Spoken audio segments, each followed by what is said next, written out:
ಲೋಕ ಸಮರ ಅಕ್ರಮ ಕಾಂಚಾಣದ ವಿರುದ್ಧ ಖಾಕಿ ಸಮರ ಸಾರಿದೆ. ಲೋಕಸಭೆ ಚುನಾವಣೆ ಸಮೀಪಿಸ್ತಾ ಇದ್ದು ಜನ ಕಾಂಚಾಣ ಸದ್ದು ಮಾಡ್ತಾ ಇದೆ.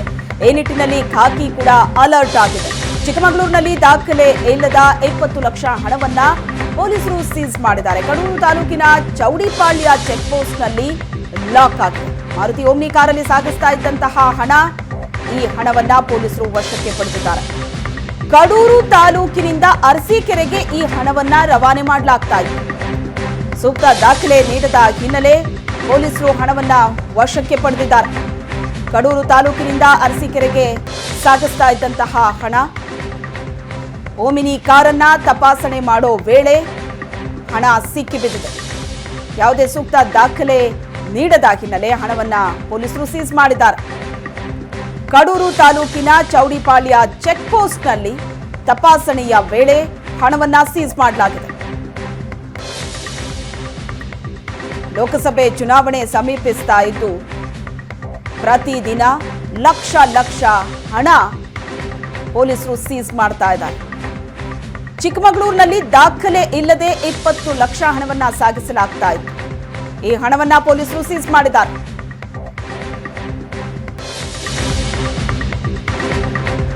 ಇನ್ನು ಆಂಧ್ರದ ಗಡಿ ಭಾಗದಲ್ಲೂ ಕೂಡ ಕರ್ನಾಟಕ ಖಾಕಿ ಕಟ್ಟೆಚ್ಚರ ವಹಿಸಿದೆ. 10 ಲಕ್ಷಕ್ಕೂ ಅಧಿಕ ಬೆಲೆ ಬಾಳೋ ಬೆಳ್ಳಿ ಬಿಸ್ಕೆಟ್ ಅನ್ನ ಸೀಸ್ ಮಾಡಿದ್ದಾರೆ. ಬಳ್ಳಾರಿ ತಾಲೂಕಿನ ಸಿಂಧವಾಳ ಚೆಕ್ ಪೋಸ್ಟ್ನ ಬಳಿ ಸೆರೆ ಸಿಕ್ಕಂತಹ 10 ಲಕ್ಷಕ್ಕೂ ಅಧಿಕ ಬೆಲೆ ಬಾಳೋ ಬೆಳ್ಳಿಯ ಬಿಸ್ಕೆಟ್, 26 ಕೆಜಿ ಬೆಳ್ಳಿ ಹಾಗೂ 3,55,000 ನಗದನ್ನ ಜಪ್ತಿ ಮಾಡಲಾಗಿದೆ. ಬಳ್ಳಾರಿಯಿಂದ ಆಂಧ್ರದ ಅದೋನಿ ಕಡೆಗೆ ಈ ಬೆಳ್ಳಿಯನ್ನ ಸಾಗಿಸಲಾಗ್ತಾ ಇತ್ತು. ದೃಶ್ಯದಲ್ಲಿ ನೋಡ್ತಾ ಇದ್ರಿ, ಬೆಳ್ಳಿಯ ಬಿಸ್ಕೆಟ್ಗಳು ವಶಕ್ಕೆ ಪಡೆದು ಪರಿಶೀಲನೆ ಮಾಡುತ್ತಿದ್ದಾರೆ ಚುನಾವಣಾಧಿಕಾರಿಗಳು. ಮೋಕಾ ಪೊಲೀಸ್ ಠಾಣಾ ವ್ಯಾಪ್ತಿಯಲ್ಲಿ ಅಕ್ರಮ ಬೆಳ್ಳಿಯನ್ನ ಸೀಸ್ ಮಾಡಲಾಗಿದೆ. ಆಂಧ್ರ ಪ್ರದೇಶದ ಪಾಸಿಂಗ್ ಇರೋ ನಂಬರ್ ಪ್ಲೇಟ್ನ ಕಾರಿದು. 10 ಲಕ್ಷಕ್ಕೂ ಅಧಿಕ ಬೆಲೆ ಬಾಳುವಂತಹ ಬೆಳ್ಳಿಯ ಬಿಸ್ಕೆಟ್ ಇದು.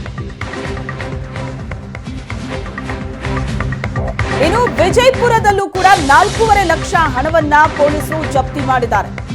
ಧೂಳಖೇಡ ಚೆಕ್ ಪೋಸ್ಟ್ನಲ್ಲಿ 4.5 ಲಕ್ಷ ನಗದನ್ನ ವಶಕ್ಕೆ ಪಡೆದಿದ್ದಾರೆ. ಮಹಾರಾಷ್ಟ್ರದಿಂದ ವಿಜಯಪುರಕ್ಕೆ ಬರುವಾಗ ಲಾಕ್ ಆದಂತಹ ಹಣ ಇದು. ಯಾವುದೇ ಅಧಿಕೃತ ದಾಖಲೆ ಇರಲಿಲ್ಲ ಈ ಹಣಕ್ಕೆ. ದಾಖಲೆ ಇಲ್ಲದೆ ಈ ಹಣವನ್ನ ಸಾಗಾಟ ಮಾಡಲಾಗ್ತಾ ಇತ್ತು. ಔರಂಗಾಬಾದ್ನ ರೋಷನ್ ಗಜಾನನ್ ಕರನಾಶೆ ಇದನ್ನ ಸಾಗಾಟ ಮಾಡ್ತಾ ಇದ್ರು. ವ್ಯಕ್ತಿಯ ವಿಚಾರಣೆ ನಡೆಸಿ ಹಣವನ್ನ ಜಪ್ತಿ ಮಾಡಿದೆ ಖಾಕಿ ಪಡೆ. ವಿಜಯಪುರದಲ್ಲೂ ಕೂಡ 4.5 ಲಕ್ಷ ಹಣವನ್ನ ಪೊಲೀಸರು ಜಪ್ತಿ ಮಾಡಿದ್ದಾರೆ. ಧೂಳಖೇಡ ಚೆಕ್ ಪೋಸ್ಟ್ನಲ್ಲಿ 4.5 ಲಕ್ಷ ನಗದನ್ನ ವಶಕ್ಕೆ ಪಡೆದಿದ್ದಾರೆ. ಯಾವುದೇ ದಾಖಲೆ ಇಲ್ಲ ಈ ಹಣಕ್ಕೆ. ಈ ರೀತಿ ಹಣವನ್ನ ಸೀಸ್ ಮಾಡಿದಾಗ ಅಗತ್ಯ ದಾಖಲೆಗಳನ್ನ ಪೊಲೀಸರು ಕೇಳ್ತಾರೆ.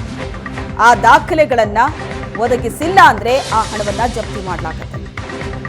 ಇಲ್ಲಿ ಸಿಕ್ಕಂತ 4.5 ಲಕ್ಷ ಹಣಕ್ಕೂ ಕೂಡ ಯಾವುದೇ ಅಧಿಕೃತ ದಾಖಲೆ ಇರಲಿಲ್ಲ. ಸಾಗಾಟ ಮಾಡಲಾಗ್ತಾ ಇತ್ತು. ಅದನ್ನ ವಶಕ್ಕೆ ಪಡೆಯಲಾಗಿದೆ.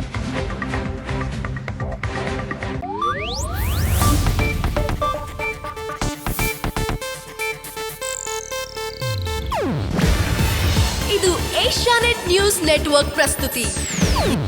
ನೀವು ನೋಡ್ತಿದ್ದೀರಾ ಏಷ್ಯಾನೆಟ್ ಸುವರ್ಣ ನ್ಯೂಸ್.